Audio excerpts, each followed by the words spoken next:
Depuis 2007, il est GMP, entendez, gouverneur militaire de Paris. Un poste prestigieux pour couronner une carrière exemplaire qui s'est faite notamment dans la Légion étrangère. Il fait partie des soldats qui ont sauté sur Colvézi en mai 78. Après diverses affectations qui l'ont mené de Mururoa à Toulouse, Djibouti, Mostar, Nîmes, il va retrouver la Légion étrangère en 2004 comme commandant cette fois-ci. J'ai le grand plaisir d'accueillir dans VIP le gouverneur militaire de Paris actuel. J'ai nommé le général Bruno Darry. Mon général, bonjour. Bonjour. C'est peut-être pas évident pour les gens qui nous regardent de savoir ce que c'est qu'un gouverneur militaire de Paris, de savoir quelles sont ses attributions. Est-ce que vous êtes d'accord pour qu'on commence, avant de faire réellement connaissance avec vous, pour qu'on commence à faire un petit peu de pédagogie, voilà, pour dire voilà, c'est quoi les missions du GMP? Mais les gens ils sont habitués parce que souvent quand on me croise, on me dit on vous a vu à la télé. Alors je dis souvent, c'est pas forcément une référence parce que ceux qu'on voit à la télé.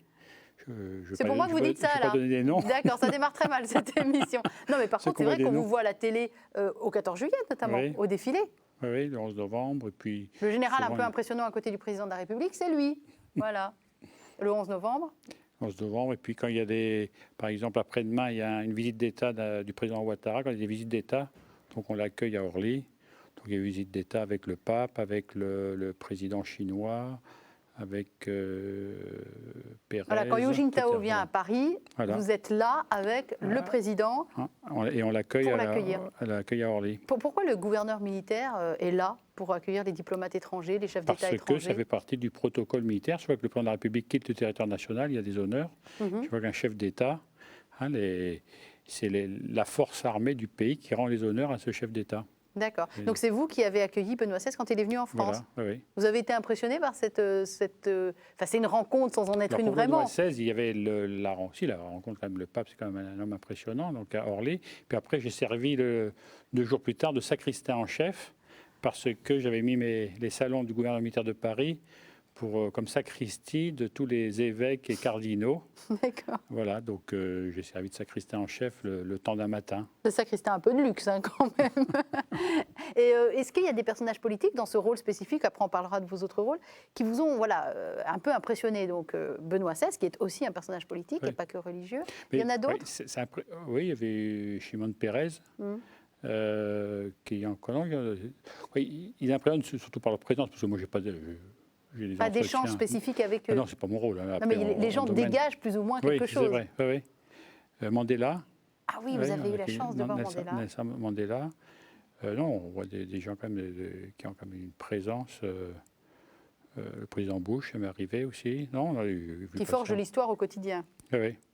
Oui, qui sont présents. Donc, alors c'est vrai que les discussions qu'on a avec eux sont quand même assez limitées. Quelquefois, il y a la barrière de la langue en plus. On se retrouve toujours sur l'anglais, mais c'est vrai qu'il y a des gens qui ont de la présence. Donc ça, c'est une de vos missions, accueillir les chefs d'État étrangers. Alors ça, c'est les gouverneurs militaires de Paris, gouverneur, militaire et Paris, c'est pas compliqué. Donc là, tout y est. Gouverneur, donc c'est le protocole d'État, le cérémonial militaire, avec sa partie voyante qui est la partie heureuse et magnifique, quelque part. Et festive, oui. Mais le protocole dans les armées a ceci de spécifique, c'est ce qui suit la vie des armées, les heures heureuses et les heures douloureuses. Et donc le protocole, c'est également les honneurs qu'on rend à nos soldats qui sont morts au combat, comme je le ferai demain, avec les 4 soldats qui sont tombés vendredi dernier. C'est-à-dire que quand on a des soldats qui tombent en Afghanistan, par exemple, en Afghanistan ou ailleurs, vous les accueillez, vous accueillez les corps, les cercueils oui, c'est ça, on accueille parce que l'avion... Ça a été monté comme ça, et puis ça correspond bien à notre mentalité. L'avion se pose à Roissy, mais ce n'est pas uniquement pour des contingences techniques, c'est parce que c'est un moment important. C'est, si vous voulez, la symbolique. La première symbolique, c'est parce que ce soldat qui a donné sa vie pour son pays, c'est au moment où son corps retrouve la terre qu'il a défendue. Alors même si ce n'est pas une défense comme en 14, où vraiment on se battait avec le pays derrière, une défense éloignée, mais la défense d'un pays maintenant où tout est flux, la défense d'un pays, elle commence loin des frontières. Donc, comme c'est la lutte pour le terrorisme, ça commence en Afghanistan. Donc, pour la défense de son pays, il a donné sa vie. Et c'est le moment où son corps retrouve la terre charnelle au centre de pays. Et après, c'est important parce que c'est au moment où la famille voit arriver pour la première fois le cercueil. C'est-à-dire, c'est un moment qui est dur à porter pour les familles parce que, comme je leur dis, on les prévient, c'est le moment où le cauchemar dans lequel elles vivent depuis qu'on les a annoncé cette mauvaise nouvelle, devient réalité. Il prend corps, c'est le cas de le dire. D'ailleurs, la première réflexion des familles, c'est de toucher le cercueil. On le voit très et vous, bien. Vous êtes là comme représentant de l'armée. On est là pour prévenir les familles, pour les accompagner, comme je l'ai dit, en présence silencieuse. Oui, on sent que ce n'est pas la partie la plus facile, évidemment, de votre métier. Non, mais ça fait partie des grandeurs et servitudes. Ce n'est pas moi qui l'ai dit, ni qui l'ai écrit, mais c'est à nous de le mettre en œuvre au quotidien. Est-ce qu'on peut encore parler des autres missions que peut avoir le gouverneur militaire de Paris? Alors ça, c'est les militaires, parce que c'est un militaire, parce que je suis officier général de la zone de défense et de sécurité. Si vous voulez, c'est un peu l'héritage de Gallieni, c'est-à-dire que dès que des unités militaires sont engagées en Île-de-France, Paris au sens le plus large, en Île-de-France, pour des missions de service ou de sécurité publique, ou pour Vigipirate, par exemple, elles sont sous mon commandement. Donc, c'est le préfet de police de Paris, Michel Gaudin, donc, qui me fixe une mission, et moi, je la remplis avec des soldats. Donc, pour faire court, je suis monsieur Vigipirate. Mais si on a beaucoup parlé en 2010 du plan Seine, la fameuse crue centenale, eh bien, si elle se déclenchait, j'aurais que le commandement de 10 000 hommes, 15 000 hommes, ce qu'il faudrait pour venir en aide aux Parisiens. S'il y avait eu cette crue qui n'a pas eu lieu. Qui n'a pas eu lieu. Non, mais chaque année, on voit ça. Bon, c'est pas lieu d'en débattre, mais disons que donc, chaque fois qu'un détachement militaire est engagé à terre en Île-de-France, ça vous concerne, d'une manière ou d'une autre, ça vous concerne. Ça veut dire que, en tant que gouverneur militaire de Paris, vous avez combien d'hommes et de femmes sous votre commandement? C'est compliqué. À la louche, mais qu'on se rende compte. 20 000 hommes à peu près, mais 20 000 hommes, mais c'est pas sous mon commandement, c'est qu'ils sont concernés par mon rôle, parce que c'est, si vous voulez, avec les réorganisations, je dis souvent que l'Île-de-France est devenue un désert militaire. Il n'y a plus de formation opérationnelle en Île-de-France, à part le régiment de train qui est à Montlhéry, et puis la base aérienne de Villacoublay. Tous les régiments que l'on a connus, qui étaient à Provins, à Rambouillet, à Bennes, à Camp de Frileuse, à Vincennes, à Montlhéry, etc., ont tous été soit dissous, soit sont partis en province. Le dernier ayant été le 5e régiment de génie, qui est un vieux régiment de génie qui a été créé, qui avait toujours été en garnison à Versailles, et donc a été dissous il y a 2 ans. Par contre, ce n'est pas un désert de militaires, l'Île-de-France. Il y a à peu près 30 000 personnes du ministère de la Défense qui travaillent. Donc moi, le rôle, c'est le 3e aspect, un gouverneur militaire de Paris, c'est-à-dire que dans la réorganisation des armées, je suis appelé à soutenir, à assurer le soutien de toutes ces personnes. C'est-à-dire qu'à assurer la coordination, qu'elles aient de quoi être hébergées, être soutenues en termes de système d'information et de communication, être administrées, nourries, etc., etc. Donc là, on est sur 3 missions. Est-ce qu'il y en a une 4e que vous dégagez? Alors, la 4e, c'est que comme je appartiens à l'armée de terre, il y a une partie, un reste, une partie armée de terre, spécifique armée de terre, mais qui n'est pas le... Ce n'est pas le gros du travail. Vous avez vécu, vous, la professionnalisation de l'armée. Oui. Vous l'avez bien vécu ou vous l'avez mal vécu?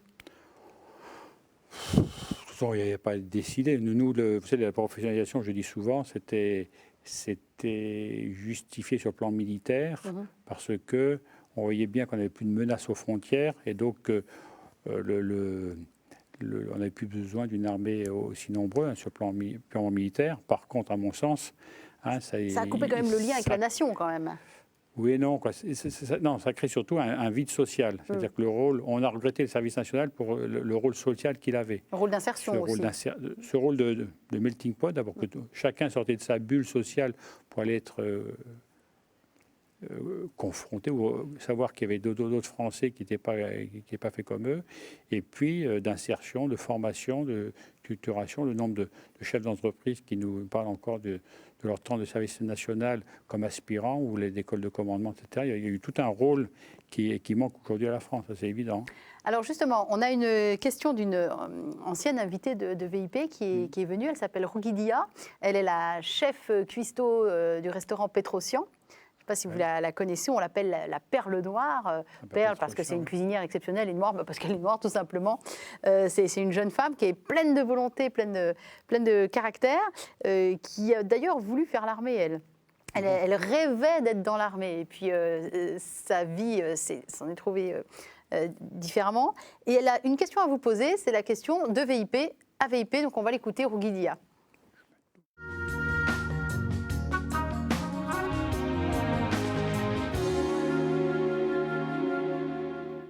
Bonjour Général, J'aimerais savoir si vous avez travaillé pour faire en sorte que l'armée, le service militaire reprenne, mais aussi bien pour les garçons que pour les filles. Alors, est-ce que vous avez travaillé pour que le service militaire revienne aussi bien garçons que filles? Elle se sent très très concernée. Hein. Oui, non, je crois que, comme je l'ai dit tout à l'heure, le service national, il était arrivé au bout de sa logique. Parce qu'on l'a quand même beaucoup critiqué à l'époque où il a été dissous. Donc il est hors de question que ça revienne. Comment? Il est hors de question que ça revienne. Non, de toute façon, on n'a pas d'argent, on n'a pu l'écarter. Ça serait une...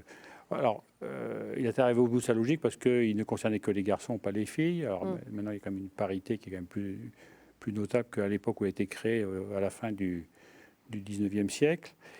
Et puis, il y avait plus qu'un garçon sur deux qui le faisait. Les autres, ils faisaient des formules variées. Hein, oui, en entreprise notamment, voilà, des coopérations, il y avait voilà. tout un tas de choses différentes. Donc, c'était devenu, du côté égalitaire, c'est devenu inégalitaire. Donc, il fallait le recréer, c'est bien sûr, mais une classe d'âge, c'est 800 000 hommes, hommes et femmes, justement, hein, pour répondre à la question. Et donc, quoi faire de 800 000 jeunes gens et jeunes filles aujourd'hui? Alors, à part une garde nationale, il faudrait trouver un autre rôle complètement différent qui sortirait forcément du cadre militaire. Alors, on peut lui donner une structure militaire parce que c'est vrai que l'armée impose une structure qui est très égalitaire, mais qui est égalitaire, c'est-à-dire que tout le monde est hissé ou abaissé, peu importe où on se trouve, au même niveau. Il y a ce côté égalitaire de l'uniforme qui est un peu, pour faire une comparaison avec l'éducation nationale, les fameuses blouses grises de la République. Tout à fait, oui. Donc il y a un côté égalitaire de l'uniforme, une structure, une habitude, une formation, etc. Mais après, quoi en faire? Alors, ça serait quand même des travaux immenses. Le fait que, quand le service national a été établi, ça a été quand même un peu une révolution en France. Et là, actuellement, ça demanderait des travaux, des études, des constructions, toute une réorganisation, puis le faire accepter par le pays. Hein. Vous qui avez commandé pas mal d'unités, vous avez assisté aussi à la féminisation Oui. un peu des armées, avec scepticisme ou plutôt avec bonheur. Enfin, qu'est-ce que ça a apporté le fait qu'il y ait plus de femmes dans l'armée? D'abord, c'est une ressource de qualité dont on avait besoin, parce que le recrutement, c'est... Écoutez bien, madame, une ressource de qualité. Ça oui. C'est joli. Redites-le voir encore, une ressource de qualité. Oui, une ressource de qualité, et on en avait besoin. Maintenant, il ne faut pas voir un regard égalitariste en disant tout ce qu'on peut faire aux hommes avec des pourcentages, etc. C'est vrai qu'il y a des domaines comme les transmissions, le service de santé, bien sûr, le secrétariat, etc., où il y a un taux de féminisation qui est important. Il y a d'autres formations qui étaient l'infanterie, l'unité de combat, qui est beaucoup plus faible. Donc je trouve qu'on a, les armées, d'une manière générale, ont bien appréhendé. Ça n'a pas été l'objet d'un dogmatisme ou de règles imposées. Là, on arrive à entre 10-12%, avec... 10-12% de femmes dans l'armée. Comment? 10-12% de femmes dans l'armée. D'accord, c'est intéressant d'avoir ce pourcentage. Dans l'armée de l'air, un peu plus, parce que c'est vrai que sur une base... c'est quand même plus simple. Et puis dans les formations combattantes de l'infanterie, de la cavalerie, etc., c'est bien plus faible. Quelle est l'armée dans le monde, hors armée française, que vous admirez particulièrement? Est-ce qu'il y a une armée que vous guettez comme ça du coin de l'œil? Est-ce que vous dites quand même, ça c'est une armée qui est impressionnante? On aime bien, moi j'aime bien, j'ai du respect pour nos camarades britanniques, parce qu'on a les mêmes manières de voir, et puis j'ai les mêmes difficultés. Et j'aime bien les Américains aussi, parce que même si c'est de bon ton de les critiquer, mais c'est quand même des pionniers, c'est des gens courageux, ils y vont, et puis ils méritent le respect. Et puis, comme on dit souvent, s'ils n'avaient pas été là, nous ne serions pas là. En 72, vous étiez à Saint-Cyr, promotion générale de l'INARES, vous avez choisi l'infanterie. Pourquoi l'infanterie? Parce que c'était l'endroit où on avait le meilleur commandement avec les hommes, une proximité. Mais ce n'est pas une arme, c'est des hommes déjà. Oui, c'est des hommes. Dans toutes les subdivisions d'armes, comme on l'appelle, il y a quand même une dimension humaine qui est forte, mais peut-être plus forte dans l'infanterie, parce qu'on est en pointe des combats. Après, j'étais dans les unités parachutistes, on était en pointe des combats. Et parce que ça me plaisait, vous savez qu'on dit, pour pourquoi on m'a prendre ça? Parce que c'était elle et parce que c'était moi. Sachant que vous êtes issu d'une famille de militaires? Famille de militaires. Mon père était militaire, mais mon grand-père et mes deux grands-pères ne l'étaient pas. Donc, Ils faisaient quoi, vos deux grands-pères? L'un était à travailler à la Société Générale pendant longtemps. Mon père est né en Espagne, il était à la Société Générale, et puis il a quitté l'Espagne en 1936, au moment de la Révolution. Bien sûr, oui. Voilà. Et l'autre était TPG, il est mort au Tchad il n'a pas connu maman, hein, et donc il est mort au Tchad TPG, en 1900. ça veut dire Pardon, trésorier payeur général. D'accord. Ah oui, donc franchement pas dans l'armée, on est bien d'accord. Et donc il était en 1922. Hein. Ouais, c'est ça, 22. Donc votre père était militaire, dans l'infanterie aussi? Oui, dans les chasseurs alpins. D'accord. Et mes deux frères, j'ai deux frères, et aucun n'est militaire. Et de mes fils, j'en ai un qui est marin, commando marine. D'accord. Vous avez 6 enfants, vous? 6 enfants, oui. Et ça se partage comment, filles, garçons? 4 garçons, d'abord 4 garçons et puis après 2 filles. Comme quoi, le fait de persévérer, on arrive toujours. C'est un message que vous lancez là, pour ceux qui ont 4 garçons. D'accord. Avec un donc qui a suivi un peu les traces de papa, mais dans la marine, histoire de se démarquer aussi. Et les autres sont partis ailleurs, finalement. Alors, il y en a un qui a fait Saint-Cyr et puis ça ne lui a pas du tout plu, parce que, je ne sais pas pourquoi, puis donc il s'est lancé dans les travaux publics, et puis 2 dans le business. D'accord. Oui, donc vous n'avez pas cherché forcément à pas. transmettre votre passion, parce que ça doit être une passion quelque part. Non, l'important, les enfants, c'est qu'ils, comme je le dis souvent, qu'ils soient bien dans leur pompe. Ouais. Qu'est-ce que vous avez compris, vous, du verbe servir, vous qui allez plutôt sur la fin de votre carrière? Est-ce que c'est un verbe auquel vous avez pu réfléchir? Bien sûr que oui. Qu'est-ce que vous en avez compris? C'est important. Hein. C'est important. Le problème, c'est que souvent en France, je dis, on le décline mal. On le décline à la forme pronominale, c'est se servir, ou la forme passive, c'est être servi. Hein, donc, il ne faut pas attention. Et en disant oui, je suis là pour servir, et tout le monde se sert. Et c'est essentiel. Hein. Je crois que c'est l'autre jour, je crois que c'est le Premier ministre qui dit ça au discours d'introduction de l'IHEDN. Hein, alors l'IHEDN, on va traduire pour ceux qui ne connaissent pas. L'Institut des hautes études de la défense nationale, c'est que le top du top en termes de réflexion stratégique et politique. Voilà, et vous avez été auditeur de cette école. Voilà. Et donc, chaque année, c'est comme ça dépend du Premier ministre. Le Premier ministre revient inaugurer un discours de politique générale. Et qu'a dit François Fillon alors? Il disait servir son pays, c'est lui apporter plus que ce pays peut vous apporter, grosso modo. Je crois que c'est ça qui est important. Hein, et d'ailleurs, c'est à mon sens, hein, c'est une des problèmes fondamentaux de la France actuellement, c'est que tout le monde pense que l'État vache à lait continuera à servir et qu'on va pouvoir continuer à traire l'État. Et actuellement, je crois que la France n'en peut plus. Donc, il va falloir renverser la vapeur, expliquer à tout le monde que maintenant, il faut reconstruire la France, hein, et que l'État ne peut pas être... tout le monde râle en disant ça va pas. Et on se retourne vers l'État en disant il faut que ce soit l'État qui paye. Alors justement, vous parlez politique. Est-ce qu'il y a des interdépendances entre l'armée et la politique, mais est-ce qu'on peut dire que les politiques passent? Ça, c'est pas politique, ça, c'est social. Hein. Et les généraux, oui, c'est politique et social. La République, elle s'est faite, la France, elle s'est faite avec des grands serviteurs de l'État. Vous savez, on vous présente dans les vieilles familles l'oncle Robert ou l'oncle Arthur qui était sobre, austère, etc. On dit que c'est parce qu'il a passé sa vie à servir l'État. Maintenant, on vous présente quelqu'un qui a fait une OPA, qui a fait un paquet de pognon et puis qui est reparti avec peu importe si la société, je ne dirais pas non parce que tout le monde pense au même, mais hein, et il s'est fait un paquet de pognon, il s'est mis plein d'argent dans la poche et puis il repart. Mais est-ce que la société va durer? Est-ce que l'État s'en est sorti grandi? Peu importe. Hein, je crois qu'il c'est vraiment un souci important, savoir je crois que je cite souvent, hein, c'est le président Kennedy qui disait ça à son pays. Hein, l'important, c'est pas de se dire qu'est-ce que l'État peut faire pour moi, c'est de se réveiller en se disant qu'est-ce que je peux faire pour mon pays. Bien sûr. Je crois que c'est ça qui est important. Alors justement, je disais que c'était souvent très entremêlé, hein, l'armée, et la politique, et notamment le chef des États, qui est aussi le chef des armées. Il est chef des armées. Hein, est-ce qu'on peut dire que les politiques passent et les généraux restent? Non, je ne sais pas. On a l'air de dire, passer, nous on reste. Non, je crois...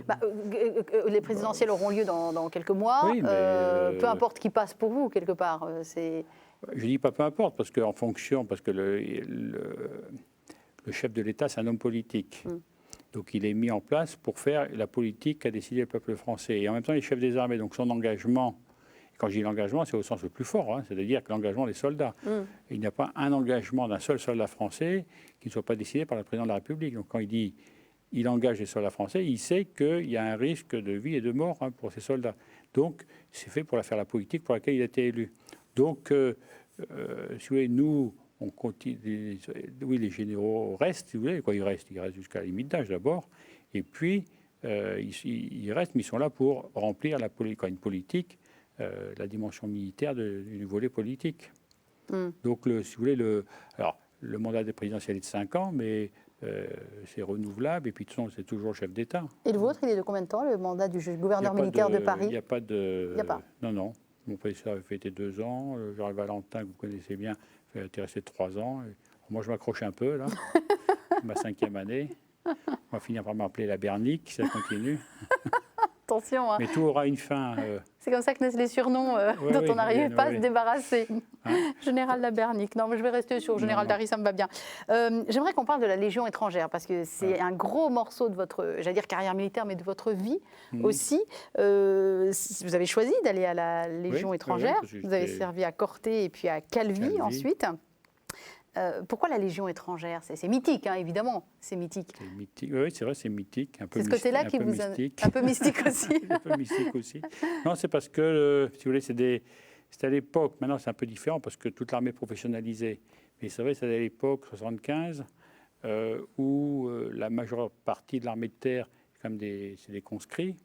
Donc c'est des gens qui vont faire leur service national, bon an, mal an, ils y allaient certes volontairement, mais alors on disait que c'était un impôt à payer, l'impôt du temps, etc. Mais alors que les légionnaires, ils venaient et ils donnaient sa vie ils s'engageaient pleinement. C'est la force de l'engagement qui n'était pas la même, quoi. Ouais. Pas la même. Maintenant, c'est différent puisque tous les soldats français sont professionnels et quand ils s'engagent, ils savent que l'engagement peut aller jusqu'à prendre des risques et au don suprême. Donc c'est un peu différent. Et puis, il y avait une dimension humaine qui était quand même qui est fabuleuse, avec cette richesse des 5 continents, ce melting pot. Il y a aussi le prestige, et puis savoir que c'était à l'époque aussi, fait partie des quelques formations professionnalisées qui partaient en opération. Et vous, c'est ce qui vous intéressait, c'était de partir en opération, aller sur le terrain. Oui, pour partir en... Alors, c'était l'époque, 75, c'est la guerre froide. Hein. C'est-à-dire que l'armée est constituée d'un corps blindé mécanisé, je parle de l'armée de terre, mais même l'armée qui fait face à l'Est, qui monte la garde face à l'Est, appuyée par toute ce qu'on appelle la FATAC, la Force tactique, l'arme nucléaire qui est la clé de voûte. Et puis, des générations de soldats ont monté la garde face à l'Est, et je le dis souvent, et cette guerre froide qu'on a gagnée, et même de la plus belle manière qu'ils soient, c'est-à-dire sans avoir à tirer un coup de canon. Oui, voilà. Donc il y avait ce corps blindé mécanisé, dont une partie était en Allemagne, l'autre partie dans l'Est de la France. C'est pour ça qu'on a encore beaucoup de garnisons dans l'Est de la France. Et puis ce qu'on appelait les Happy Fews, et les 2 ou 3 brigades, ou la division à l'époque, parachutistes, infanterie de marine, etc., qui étaient dans le sud de la France, en Bretagne ou en Provence, et qui se relayaient pour intervenir au Liban, en République centrafricaine, au Zaïre. Alors voilà, l'Afrique, on va en parler parce que c'est vraiment aussi une partie importante de votre vie, mais commençons par le Zaïre, puisque l'une des premières opérations que vous avez faites, c'est de sauter sur Kolwezi. Voilà, si on veut un nom mythique, en voilà un. Kolwezi, 19 mai 1978. Tous les Français qui étaient assez âgés, c'est-à-dire à partir de 6 ans et plus, s'en souviennent. Voilà, comment ça s'est passé pour vous, Kolwezi? Est-ce que vous pouvez nous raconter un peu votre Kolwezi, mon général? Mon Kolwezi, c'était... Nous, on est partis en entraînement, tranquillement. Moi, je faisais une course d'orientation dans le nord de la Corse. Et puis, quelqu'un est venu nous prévenir en disant, attendez, on est en alerte, il faut revenir au quartier. Donc, alors, quand vous avez toute une section qui est perdue par moi et par vous, parce que donc, il a fallu un peu de temps pour ratisser tout le monde. En plus, je m'étais fait une entorse, donc ça tombait mal. Et puis, là-dessus... l'alerte a été maintenue, donc on s'est préparé comme on fait souvent, parce que souvent on prenait l'alerte dans le cadre de ce qu'on appelle un plan guépard, qui existe toujours d'ailleurs. Mais vous saviez que vous partiez à Kolwezi? Ah non, vous ne saviez pas encore, d'accord. On est en alerte, donc on se prépare, comme c'est là, avec les pactages, etc. Puis après on précise l'alerte. Et puis bon, nous on n'était pas idiots, on regarde les informations, on écoute, on voyait que ça se passait, que ça bougeait au Zaïre. On avait su l'année avant, on avait suivi la crise, parce que c'était à la fin de la période des pluies, on avait su qu'il y avait une intervention, mais uniquement logistique française. Donc c'était... Alors, personne ne disait officiellement pour où c'était, mais nous, on s'en doutait. Vous saviez que Colvézi était une ville martyre et qu'il fallait aller... On savait que c'était, peut-être pas Colvézi même, mais c'était qu'au Chaba, c'était toute la zone sud du Zaïre, puisqu'à l'époque c'était le Zaïre, était sous le contrôle, était tombé sous le contrôle des rebelles. Et donc, on doutait que c'était bien, mais il y avait... Ça a été annoncé officiellement uniquement lorsque le régiment a quitté Calvi et s'est retrouvé rassemblé à Solenzara. Le général Lacaze, qui commandait la division parachute, est venu nous annoncer qu'on partait. C'était devenu officiel. Mais est-ce qu'on sait à ce moment-là qu'on va participer à une opération qui va rester dans l'histoire Non. Non, pas du tout. D'abord, moi j'étais lieutenant, vous réglez déjà tous vos problèmes à votre niveau, que les pactages soient faits, les parachutes, les ceci, les armes, les munitions. Oui, vous êtes dans l'action, dans l'action. On voit que, c'est ce qu'on demande à un lieutenant, il est dans son petit précaré, et déjà pour commencer à faire des stratèges. Si moi j'étais colonel, non. Oui, bien sûr. Donc vous voyez, c'est des événements d'une telle ampleur qui vous dépassent quand vous êtes lieutenant, mais on ne vous demande pas d'avoir de vue stratégique. Ça ne veut pas dire d'être ignorant de ce qui se passe. On sentait bien qu'on avait tous les médias du monde, une fois qu'on aurait sauté, etc. Donc voilà, donc on est partis tous, nous, à Alta Dakar, on s'est posés, on s'est tous retrouvés à Kinshasa. Et de là, Kinshasa, saut à Kolwezi en 2 vagues. Donc moi, j'étais parti de la 2e vague. Vous vous souvenez du saut à proprement parler? Oui, c'est très très bien. Il n'y a pas de... quand même un saut opérationnel. Ça se fait des sauts en parachute. Le dernier, c'était à Bizerte. Et puis avant, c'était en Indochine. Donc, c'est quand même des moments forts. Et puis après, les sentiments, les souvenirs forts, c'est rentrer dans une ville avec une odeur. Et déjà, les cadavres commençaient à sentir très fort, une action sanitaire. Donc, une odeur de cadavre et fort qui vous prenait à la gorge. Et puis là, les premiers accrochages de l'opération. C'était le fait qu'on arrive en formation structurée, et entraînée, structurée, ça constitue une force. Alors, c'est vrai qu'il y avait l'incertitude. On savait très bien que c'était un vol sans retour, parce qu'on était au bout du monde. Et que si jamais ça se passait mal, il aurait fallu attendre au moins 2, 3 ou 4 jours avant qu'on puisse nous envoyer des renforts. Il n'y avait pas moyen de récupérer. Donc, mais on avait une telle force morale en nous que c'était un scénario qu'on n'envisageait pas. Alors on va regarder quelques images qui nous ont été prêtées par le service cinématographique de l'armée. CPAD, oui. Voilà. Oui. On a fait un petit montage. On va écouter, on va regarder, et puis je vous laisserai réagir par rapport à ces images, si vous voulez bien, Général Larry. On regarde tout de suite. On est sorti dans la parcelle et on a vu les avions passer. Ah là, c'est la joie. Même quand on est petit, on se rend compte que on se dit, tiens, il y a quelqu'un qui pense à nous et qui vient nous sortir de là.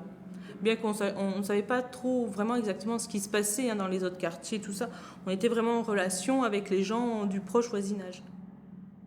Mais une fois arrivé au sol, on a quand même vu que les zones de largage, c'était pas exactement ce qui était prévu. Nous, par exemple, on a eu du rejoint à Monte-Limpala où il y en avait PC présumé de rebelles.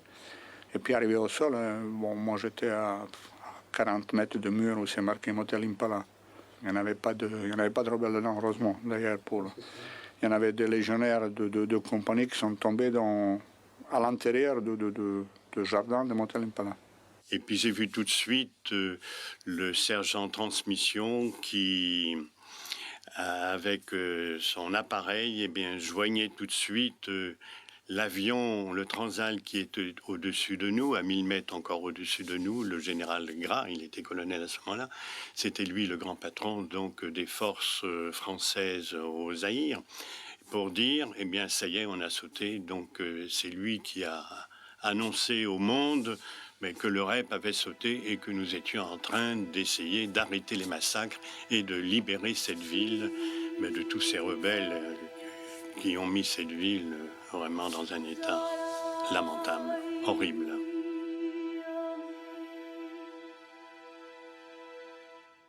Voilà, et on remercie tous ceux qui nous ont prêté ces images. Évidemment, les intervenants, vous les connaissiez. Oui. Ça vous évoque quoi quand vous voyez des images de Colvézi? Vous repensez à un moment fort quand vous étiez à Colvézi? Est-ce qu'il y a un moment qui ressort plus particulièrement?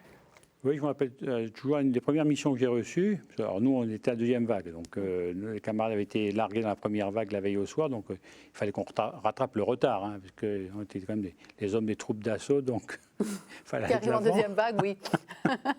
Donc, première mission que je reçois de mon capitaine et du chef de corps, on me dit, allez dans tel quartier, il y a eu un massacre de Français et il faudrait le retrouver. En fin de compte, cette volonté du commandement, c'était pour justifier l'intervention et justement trouver si c'était vrai, trouver cette maison.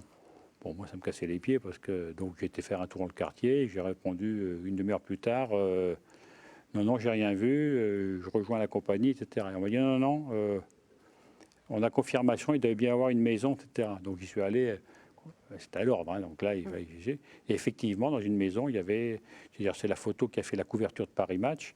Hein, dans une maison, il y avait entassé une trentaine de cadavres de Français, européens pour la plupart, hein, d'Européens et Français pour la plupart, hein, qui avaient été enfermés là, et puis après, ils avaient tiré à travers les cloisons pour tuer tout le monde. C'est des souvenirs horribles pour un jeune soldat. Bah oui, ça fait quoi? Puis bon, ils étaient morts depuis 2-3 jours au moins, en plus, hein, donc c'est quand même... Donc il a fallu sécuriser la zone, puis après les bien identifier, et puis le chef de corps est venu, puis etc. Mais comment on se débarrasse de ce genre d'images? Parce que ces images-là, elles vous accompagnent jour et nuit après. Pas jour et nuit, non, parce qu'après, on est repris par sa mission. Hein. Après, vous êtes repris par le rythme de ça, par votre sécurité, savoir que de partout, vous pouvez être tiré, et donc quand vous êtes pris dans le rythme du combat, ces images, le rythme et votre mission et ce à quoi vous devez penser chasse ces images. Hein. Vous avez eu différentes affectations, vous avez eu toute une carrière militaire, vous vous êtes retrouvé à la tête de la Légion étrangère. Oui. Ça a été quoi? Ça a été une récompense? Ça a été un cadeau? Ça a été le pire cadeau empoisonné qu'on vous ait fait? Ça s'est traduit comment pour vous? Je crois que le plus beau cadeau, c'est l'image que j'avais demandé de savoir des images, c'est l'image qui est donnée. Oui. C'est en fin de compte le plus beau cadeau, c'est quand vous commandez un régiment. Hein. Donc moi j'ai commandé le 2e raid, donc c'est le régiment qui a sauté à Colvézi. Je crois que c'est là où on a la plus... Un régiment de parachutistes. Voilà, oui, hein, qui est stationné à Calvi. C'est là où vous avez la plus forte empreinte hein, sur vos hommes. Vous avez, comme je dis, les pleins pouvoirs. Ce n'est pas dans le sens régalien du terme, c'est dans le où vous pouvez le plus Vous êtes dans votre métier, quoi. Votre métier et pleinement dans votre métier. Hein, alors, je ne sais pas si j'ai apporté une photo là qu'on voyait. Oui, on vous voit. Vous êtes... Je passe un légionnaire au poste de sécurité parce que c'est une photo caractéristique hein, du rôle du commandement. Ce n'est pas uniquement l'entraîner au combat, c'est également gérer ses personnels, les faire adhérer. Mais justement, c'est quoi être un bon chef alors? Être un bon chef, c'est d'abord, d'une manière générale, c'est avoir la claire vision de ce que l'on veut faire et avoir la volonté de l'accomplir. Hein, donc être, voilà. Alors, comme je dis, il faut 3 qualités. Hein, la tête, le cœur et les tripes. La tête, c'est pour l'intelligence, le cœur, c'est pour les sentiments affectifs, et les tripes, c'est la force de caractère. Et donc, tout l'apanage du chef, c'est savoir mettre ses qualités en premier lorsqu'il faut.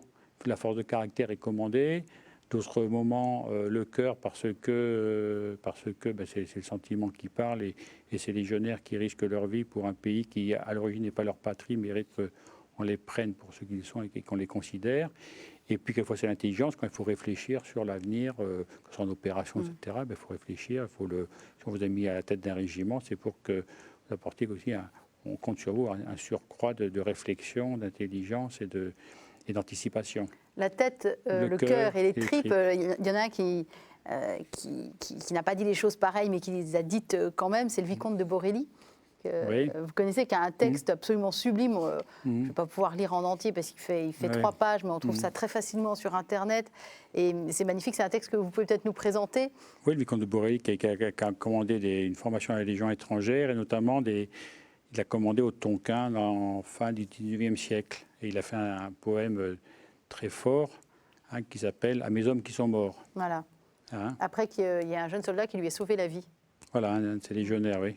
Qui lui a sauvé la vie et qui a perdu la sienne. Et qui a perdu la sienne, oui. Et il y a notamment ce paragraphe qui est vraiment... Enfin, ils sont tous très poignants, donc il a bien fallu que j'en extrais Quant un. à savoir si tout s'est passé de la sorte... Vous le connaissez par cœur? Si vous n'êtes pas mort pour une chose morte...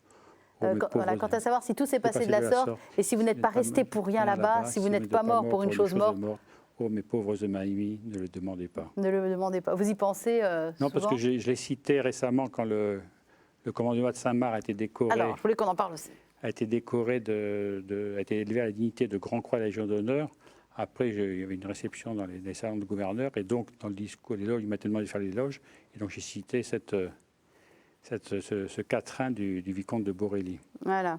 Dormez dans la grandeur de votre sacrifice, dormez que nul regret ne vienne vous hanter, dormez dans cette paix large et libératrice où ma pensée en deuil ira vous visiter. Et c'est comme ça pendant 3 pages. C'est sublime, hein, sur la grandeur du sacrifice et sur le cœur. Là, c'est le cœur du commandant qui parle. Alors, Élie de Saint-Marc, là aussi, on parlait de figure mythique, en voilà encore une autre. Oui. C'est aussi un exemple dans l'armée pour quelqu'un qui a été très décrié, qui aujourd'hui est cité en exemple partout, dont les livres ont eu un succès incroyable et bien au-delà du cercle d'armée, évidemment. Oui. Parce que ce sont tous des hommes courageux, un courage physique, un courage intellectuel, qui ont toujours vécu sur cette ligne de crête. Voilà, il faut peut-être rappeler un peu ce qu'il a fait, Élie de Saint-Marc, les grandes lignes de sa vie. Il va, sauf erreur de ma part, il doit fêter ses 90 ans le mois prochain, en février. Une jeunesse dorée dans la bonne grande famille catholique française. Et puis, donc, il est en 22, à 18 ans, l'orage éclate et il voit passer les Allemands. Et donc, il est sur une démarcation. Il fait un peu de résistance. Comme il le dit souvent, la résistance, c'est un jeu pour lui. Et puis, un jour, il essaye de quitter la France. Il se fait prendre à la frontière d'Espagne. Il est envoyé en camp de concentration. Et là, il ne devra sa survie que grâce à un mineur laiton qui vole pour lui donner à manger, pour trouver quelques médicaments. Et il est libéré alors qu'il en était presque second, presque inconscient par les Américains, donc en 45, début 45. Ensuite, il fait Saint-Cyr, il ira faire 3 séjours en Indochine, au Mont-de-Lattre, d'abord comme lieutenant, au Mont-de-Lattre, etc. Il vivra des moments importants. Ensuite, il suivra les régiments de légion parachutistes et il sera le commandant second donc, du 1er REP en 1961.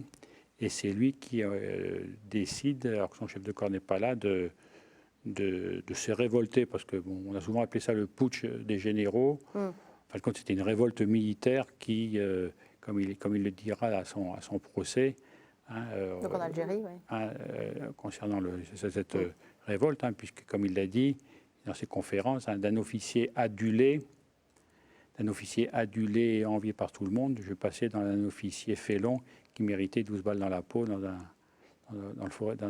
les fosses du château de Vincennes. Il a connu l'épreuve de la prison. Voilà, il a de nouveau connu la prison pendant 5-6 ans, et puis après, il a perdu tous ses droits civiques, plus de sol, plus de retraite, plus de décoration, etc.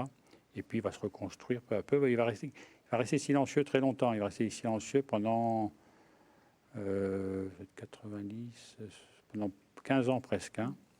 Et puis après, il va se mettre à écriire, un de ses neveux qui le force à écrire, et là, il va expliquer. Qui fait ça à la force de son témoignage, c'est qu'il, comme je dis, c'est un témoignage. Il ne cherche pas à faire la leçon. Il a trop souffert des gens qui donnaient des leçons.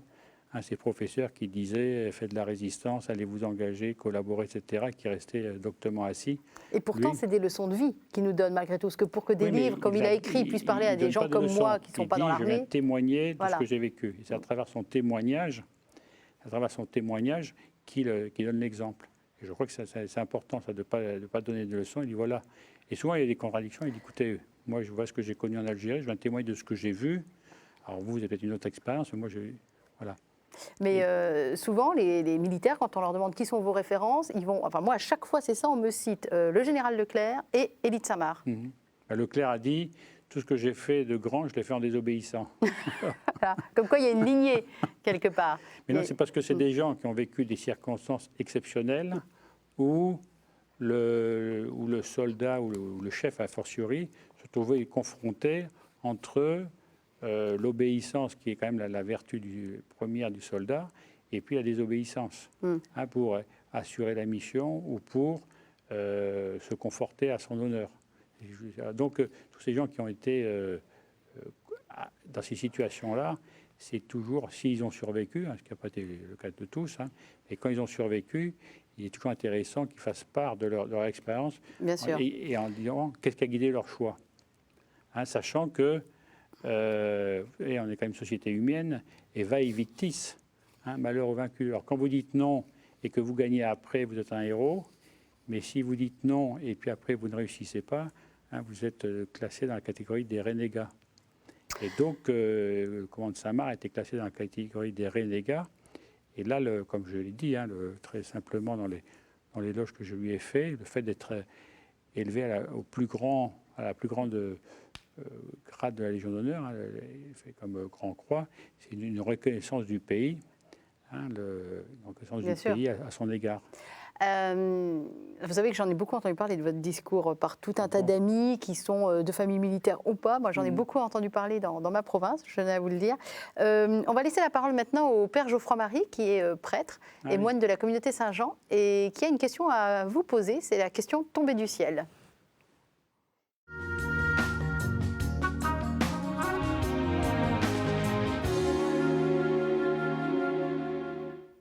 Bonjour Général.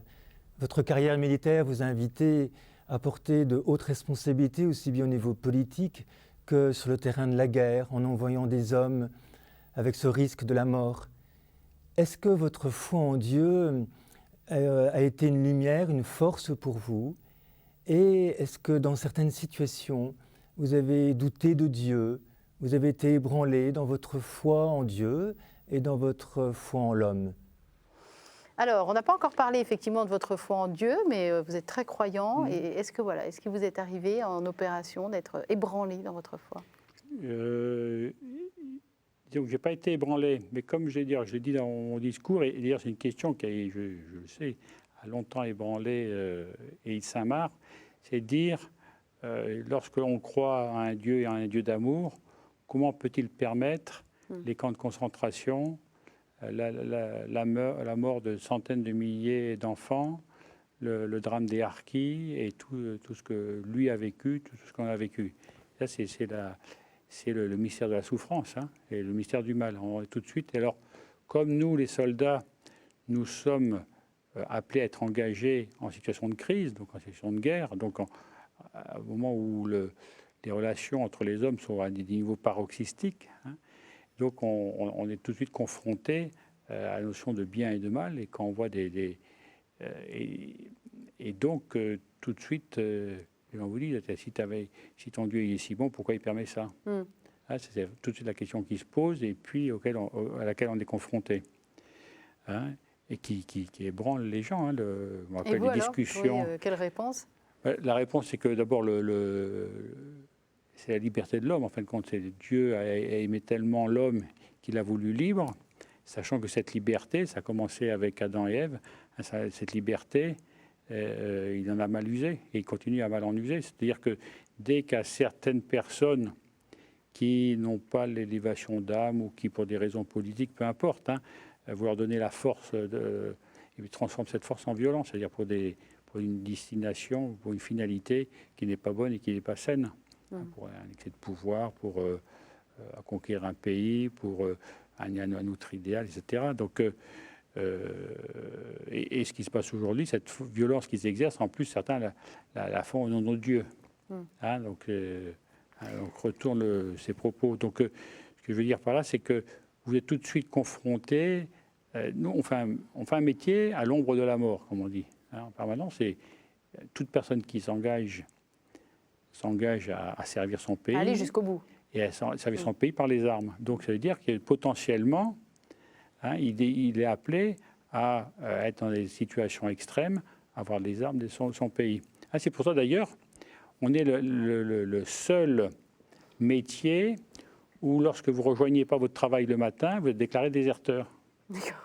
Mais non, mais c'est intéressant, ça fait important. Si, je ne dis pas pour mettre en concurrence, mais je ne sais pas, quelqu'un qui ne va pas travailler chez Carrefour le matin, etc., il ne sera pas payé, et puis terminé. Mais même un policier, ou un pompier qui ne va pas, eh bien, il sera pas déserteur. Alors que nous, on est seul métier, et c'est normal, parce que si le jour à la guerre, tout le monde dit, attendez, moi, tous les militaires vous disent, nous, on n'y va pas. J'y vais pas. À quoi ça sert d'avoir une armée? Donc, c'est pour montrer que c'est vraiment la spécificité du métier militaire, y compris dans les domaines administratifs, c'est-à-dire qu'on est les seuls qu'on a un devoir, une fois qu'on s'engage, on a un devoir de servir, comme il est écrit dans le statut général des militaires, en tout temps et en tout lieu. Alors, je voulais vous parler de quelqu'un qui a été soldat en son temps, qui a bien connu l'Afrique, pas tous les pays d'Afrique, mais en tout cas spécifiquement le Maroc. Vous avez connu pas mal de... Pardon? Lyoté? Eh bien non, c'est pas Lyotet. Try again. Oui, Charles de Foucault. Je voulais, puisque vous n'avez pas apporté d'objet, c'est moi qui en ai apporté un. Et je vais vous l'offrir, ce livre. C'est un très très beau livre qui vient de paraître aux éditions Glénat. Charles de Foucault, explorateur malgré lui. C'est par Bénédicte Durand avec une préface de Dominique Borne. C'est un magnifique livre sur vraiment le lien de Charles de Foucault. S'il y en a un qui a donné sa vie jusqu'au bout, c'est quand même bien lui, sur ses liens avec le Maroc, parce qu'il a été aussi un des explorateurs. Du Maroc, vous verrez, c'est plein de textes évidemment, mais d'images. Il n'est pas allé au Maroc, aller à Saint-Augustin simplement. De cartes. C'est là où est la chapelle dans laquelle il s'est converti. Tout à fait, tout à fait. On a des photos évidemment de Charles de Foucault, aussi bien en militaire qu'en religieux. Je voulais vous l'offrir, ce livre. Je vous encourage à le lire aussi chez vous aux éditions Glénat. Charles de Foucault, explorateur malgré lui. Est-ce que c'est un personnage, Charles de Foucault, qui vous parle ? Est-ce que c'est une de vos références ou ça va le devenir? Non, ce qui me parle, c'est... d'abord, c'est un officier, donc et puis sa volte-face à 180 degrés. Moi, j'adore son parcours, avec une vie un peu de débauche, on va dire, avant. D'officier... un peu à la Saint-François, quoi. Oui, mais oui, plus que lui, parce que lui, il est quand même un côté faiseur, en plus, de beau parleur, vraiment un peu superficiel. Vous savez que quelquefois, l'uniforme peut être trompeur. Vous savez, quelquefois on se dit, le fait d'avoir un uniforme, comme je disais à mes légionnaires... L'habit ne fait pas le moine. Voilà, c'est pas parce que vous êtes un béret vert que vous êtes bon, parce que vous êtes un béret vert, vous devez être bon, et même excellent. Vous voyez ce que je veux dire? Donc, il y a côté ce satisfaisant de l'uniforme militaire, de sa condition d'officier, parce que quand même l'officier à cette époque-là était quand même au cœur de la société, c'était quand même une époque difficile, c'était la fin de la guerre de 70, donc prenant tout le mauvais côté, si je puis dire, du coup, un peu, ou le côté superficiel, pas le mauvais côté un peu superficiel de la chose militaire, en usant, en abusant, et puis un jour, terrassé après avoir rencontré le curé de Saint-Augustin, qui lui dit, commencez par vous confesser, et après on verra. Et là, son cheminement, il va commencer par 3 ans ou 4 ans à... Dans une trappe. Oui, mais même en Terre Sainte, où il sera à Bethléem, je crois, non, au fond d'un couvent de Clarisse. Il sera le jardinier. Vous y êtes allé? Est-ce que vous êtes allé à Bethléem, vous, aux vacances de Pâques dernières? Voilà, vous êtes bien renseigné. Renseignement, c'est mon métier. Vous êtes allé un peu sur les traces de Charles de Foucault, en tout cas de Jésus, ça c'est sûr. Oui, on était dans on ne va pas en Israël pour aller sur les traces de Charles de Foucault, mais ça aurait pu se trouver. On a été à Bethléem et on a dit, tiens, c'est là où il était, c'est dans je ne sais pas, le Carmel. Et ce voyage en Terre Sainte vous a marqué? J'imagine qu'on ne ressort pas indemne en général d'un voyage en Terre Sainte. Quand on est un homme de foi, en plus on a été accompagné par le Monseigneur Ravel qui est l'évêque aux armées. C'est quand même... ça parle beaucoup, puisqu'on rejoint sa foi, des terres qu'on n'a pas vécues, puis on revit ce que l'on croit par la foi, de façon très presque physique, sûrement, presque charnelle. C'est important du fondement, et puis... C'est important. Et vous avez un grand saint, vous, qui compte dans votre vie, spécifiquement? Saint Bruno, parce que je lui donne, je lui donne du boulot. Saint Bruno, attendez, qu'est-ce qu'il a fait, Saint Bruno? Le père des Chartreux. Bien sûr, le père des Chartreux. Alors là, Emmanuel, de petites baffes. Voilà, ça c'est fait. Ah oui, quand même. C'est mon saint patron, puis que je lui donne du travail. Vous lui donnez beaucoup de travail, oui, je comprends bien. Est-ce que vous avez une devise, mon général? Non. Si, il faut une devise. Attendez, de Lattre de Tassigny, c'était ne pas subir. Moi, je ne suis pas de Lattre, je ne suis pas Leclerc. Vous n'avez pas une devise ou une phrase que vous avez gardée comme ça, que vous mâchonnez, que vous mâchouillez, que vous ressassez, qui vous a un peu servi comme soldat? ou comme homme? Une que je cite souvent, je vous cite tout à l'heure, vous n'êtes pas rendu compte, c'est dans les... J'ai trouvé dans le livre de Metz, les petites phrases au moment de l'offertoire ou les prières après la communion. C'était « Seigneur, donne-moi la claire vision de ce que je dois faire et la volonté de l'accomplir ». Ça, c'est essentiel. La claire vision de ce que je dois faire et la volonté de l'accomplir. C'est-à-dire l'intelligence, c'est là où l'intelligence, on a toujours la même qualité, hein, l'intelligence de ce que je dois faire, donc analyser, éclairer, réfléchir. Et la volonté de l'accomplir, c'est qu'après, faut y aller, quoi. Après un moment, il faut on va la garder, on va la noter. Je trouve que c'était souvent ça me sert parce que dire bon, maintenant qu'on a bien réfléchi, ça évite de partir n'importe où. Comment y aller? Alors justement, appliquons cette phrase à la suite de votre vie, puisque l'émission se termine. Vous orientez doucement vers la fin de votre carrière militaire, même si un général n'est jamais à la retraite, hein, il est toujours disponible. Vous voyez comment vos 30 prochaines années? Mais je ne sais pas. Bon, d'abord, j'ai une famille, des petits-enfants, petits-enfants, petits-enfants, etc. Et puis, à côté, même à 60 ans, quand on prend sa retraite, comme disent mes enfants, on en a encore sous la semelle. Bah oui, il y en a encore pour au moins 30 ans, facile. 30, 35, 40. 30 ans de travail, mais au moins 10 ans ou 15 ans de travail. Vous allez faire quoi? Je ne sais pas encore. J'ai pas de... Ça va se décider dans les 6 mois. Alors, la claire vision et la volonté d'agir. J'y réfléchis. C'est un peu trop pour autant de décider avec des différentes pistes. Et puis maintenant, il faut que je connaisse ma deadline, comme on dit exactement. Et puis après, ce que l'on peut me proposer. Et puis mais je suis pas de... Pour l'instant, vous ne savez pas? Pas exactement, non. Non. Non, mais je pense que ça va se décanter dans les 6 ou 8 mois qui viennent. Bon, écoutez, on prendra des nouvelles alors. Oui. On va être obligé. Prévenir les has-been, comme on dit chez nous. On va être obligé de vous laisser là. C'est dommage, on aurait bien fait continuer la discussion. Une fois que j'aurai franchi la retraite, je reviendrai comme. Oui, c'est ça. Puis vous ferez un résumé du livre de Charles de Foucault. Voilà, président de l'amicale des joueurs de boules du 17e ou du 16e arrondissement. Sans aucun doute. Je vous remercie en tout cas beaucoup d'avoir pris du temps pour nous, parce qu'on sait que votre emploi du temps, l'emploi du temps d'un gouverneur militaire de Paris, c'est pas léger. Donc je vous remercie infiniment d'avoir expliqué vos missions, puis de nous avoir fait un peu découvrir l'homme que vous êtes. Et bon vent, qu'est-ce qu'on dit à un homme un homme de terre? On va pas lui dire bon vent. On lui dit quoi? On dit ça aux marins. Qu'est-ce qu'on dit à l'homme de terre? Courage et confiance. Courage. Voilà. Courage sur la partie du destin qui dépend de vous, et confiance, c'est la partie qui ne dépend pas de vous. Et là, on fait confiance. On va terminer avec la devise de Baudouin IV de Jérusalem. Fais ce que doit, advienne que pourra. Ça vous va? C'est la même chose. Hein. Voilà, courage et confiance. Merci, mon général.